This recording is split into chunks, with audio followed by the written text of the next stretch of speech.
if you're going to be successful in your career, you're going to make some money.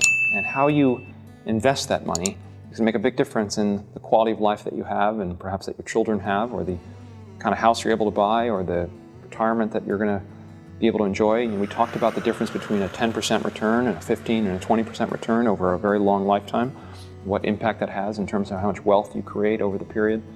So investing is going to be important to you whether you like it or not.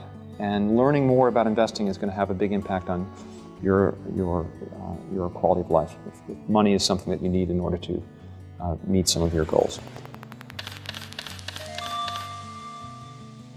I got interested when I was probably 22 or 23. I started interested in being an investor, and I read a book. I read a book called The Intelligent Investor. It was written by Ben Graham, and Ben Graham is a famous value investor. And it's kind of like reading Jean-Paul Sartre's essays on existentialism. You read it and it either is an epiphany and it affects the way you live your life, or it's of no interest to you. And this was the equivalent, but in investing. I found it fascinating. And what I liked about investing is it was something very accessible even to someone who's 22 or 23. What's kept me intrigued is that it's one of the few jobs where every day you can study something new. You're constantly learning about new businesses, new situations, new management teams, new issues. So it's infinitely challenging.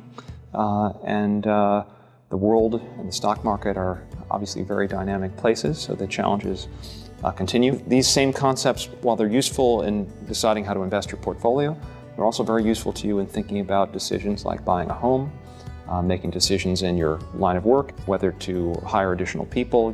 These kinds of calculations and thought processes are helpful, and they're helpful in life, and I recommend that you learn more. Thank you for paying attention, and I wish you well.